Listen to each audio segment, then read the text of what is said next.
Hello. I'm glad you're joining with us as we start our new year. Beginning a new year gives us hope for a new life, a new way of living, new goals, new priorities, and sometimes we even set new resolutions of things we're going to do for the coming year. That really seems to fit in with the person that we're going to be talking about today from the book of John. Before the year ended, we talked about Mary and Martha, his two sisters. Today we're meeting the third member of the family, the baby brother. Yes, he's probably the baby brother because he's still living at home with his sisters in a house owned by his sister Martha. John 11 and the first part of 12, that's all we know about Lazarus. John 11 says, "Now a certain man was sick, Lazarus of Bethany, the town of Mary and Martha." So that's our introduction to him where he's first mentioned. And the reason we meet Lazarus here, although we don't actually get to see him in person for several more verses, is because he's sick. Yeah, his sisters, Mary and Martha, have come to him. And it was, therefore, the sisters went to him saying, "Lord, behold, he whom you love is sick." This family had a certain place in Jesus' heart.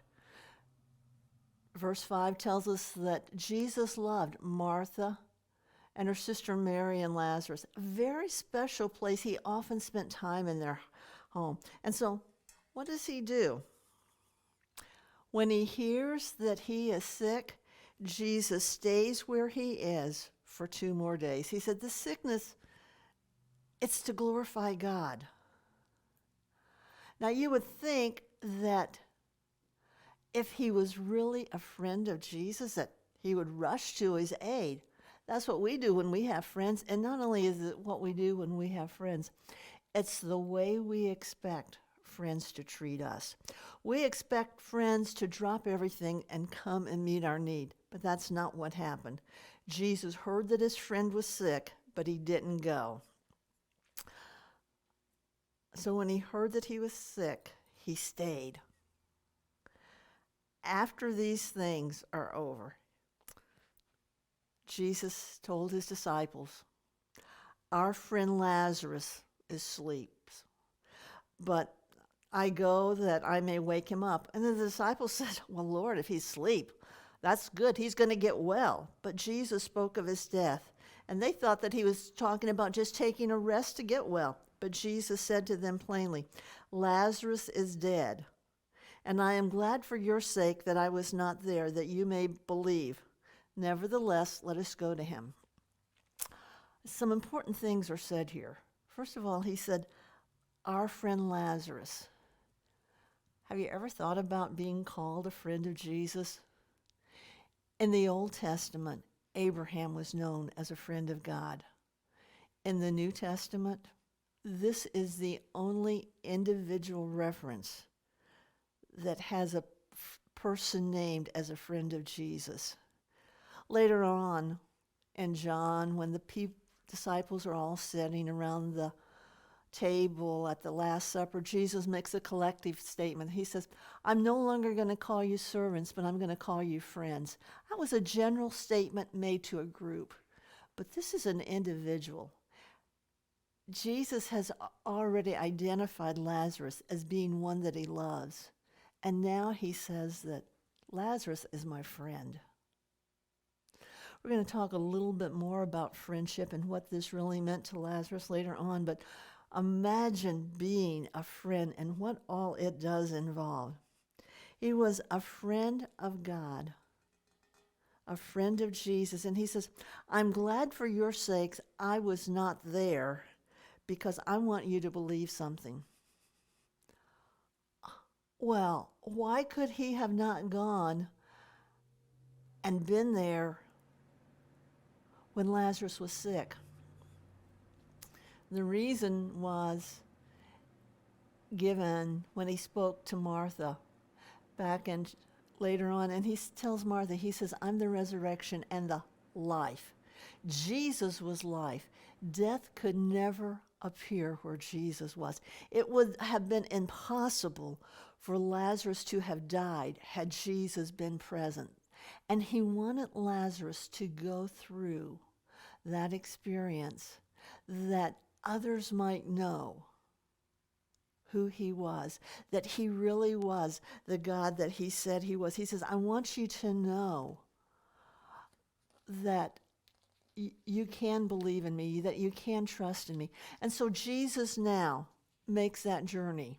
He has waited 2 days since he heard, and it's a 2-day journey to get there. 4 days later, he shows up on the spot, and there's the sorrow. Martha comes to him in tears saying, Lord, if you'd been here, he would not have died. That's right. Mary comes to him, Lord, if you'd been here, he would not have died. That's right. And Jesus joins together with all the mourners in verses 33 through 38. And when Jesus saw her weeping and the Jews who came to him weeping, it says he groaned in his spirit. And he says, where have you laid him? And they told him, they said, come and see. And Jesus came there, and he was groaning in his spirit. And the shortest verse, the most powerful verse, says, and Jesus wept. Jesus, who knew the end from the beginning. Jesus, who knew before he came that Lazarus was already dead. No one had to tell him that. He was God. Jesus, who knew that in just a matter of minutes, Lazarus would come forth out of that grave alive. No one had to tell him that. He was God. Wept with the compassion of a friend. He was man. God who was man. He loved Lazarus. Lazarus was his friend. And even though he knew Lazarus' end from his beginning, he was involved right there in that middle part. Right there in the moments between he had died and when he would resurrect again. He knew that he would see Lazarus not just in a few minutes, but he knew that someday he would be with him forever and ever and ever in heaven. But in those moments, as a human, Jesus wept. And what does that say to you? You're a believer. You've lost some loved ones. You've gone through some hurts. And you know that you're going to see your loved ones, your friends again.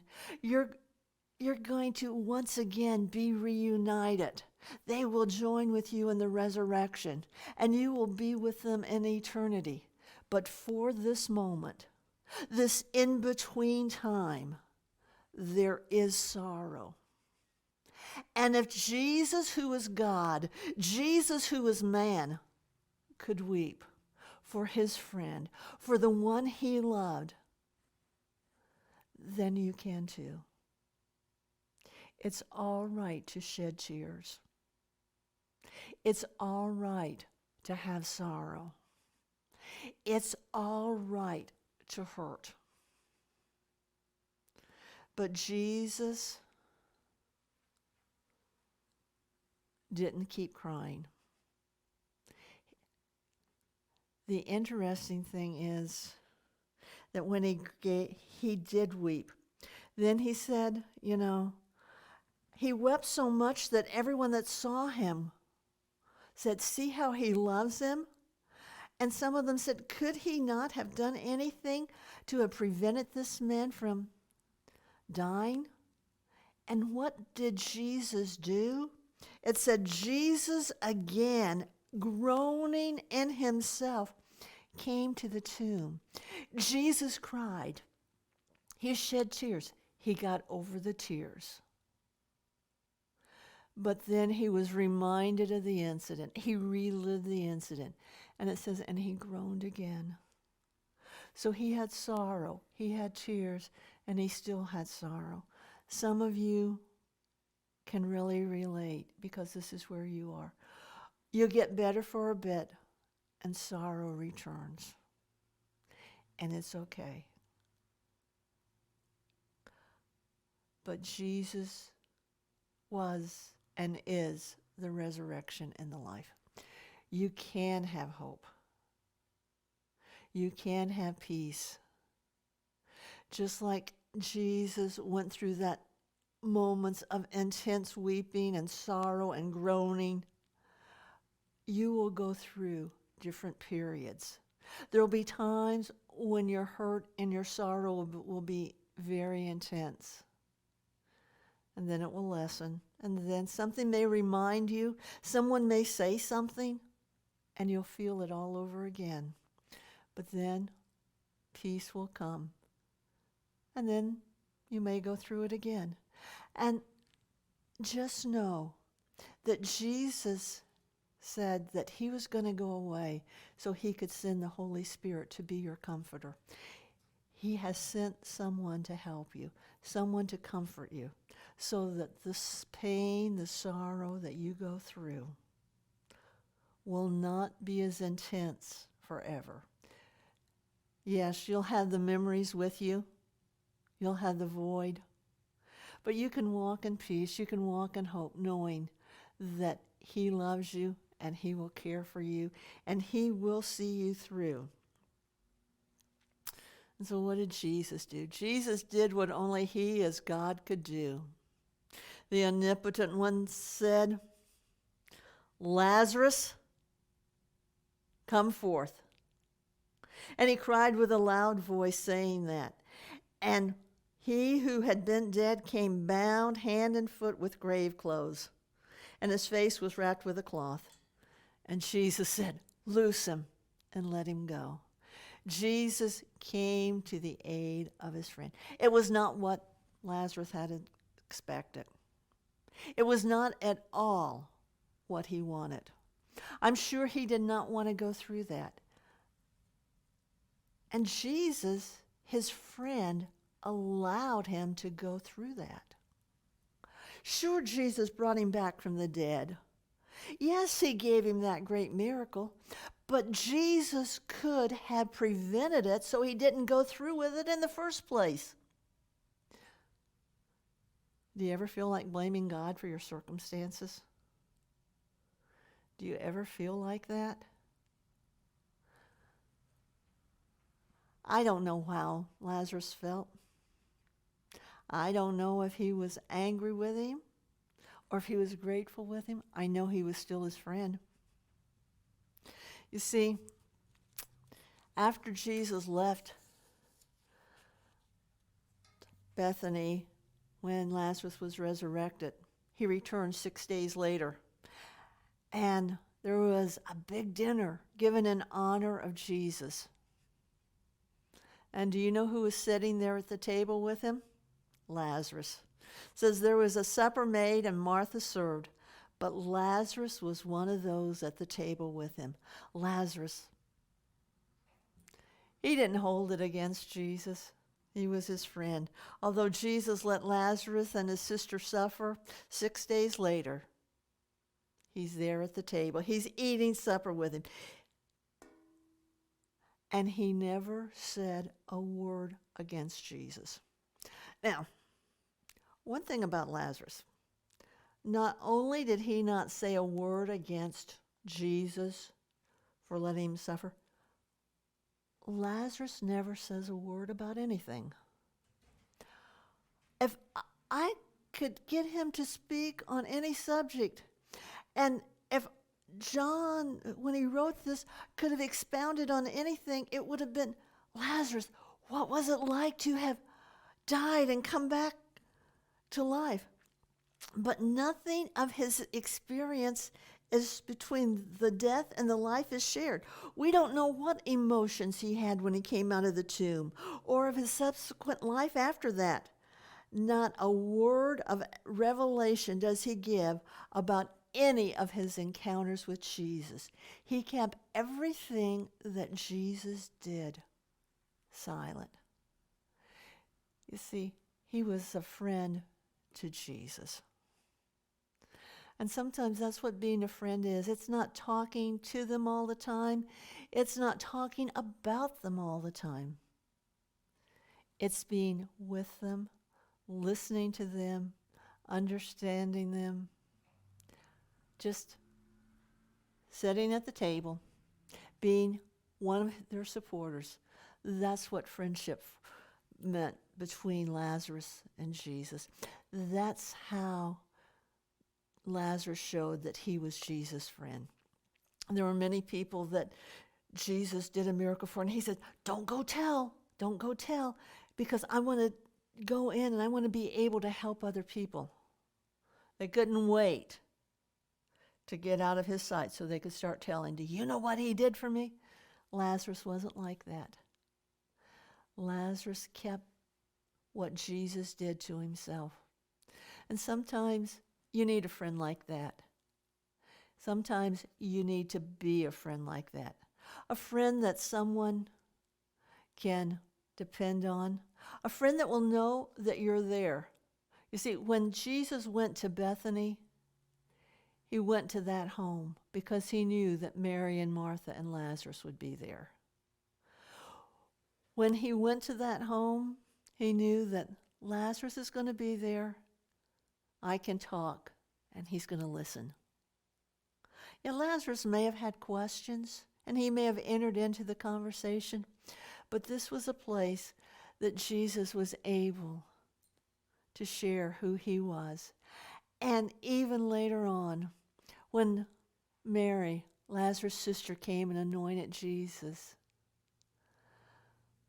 Lazarus still didn't try to steal the show.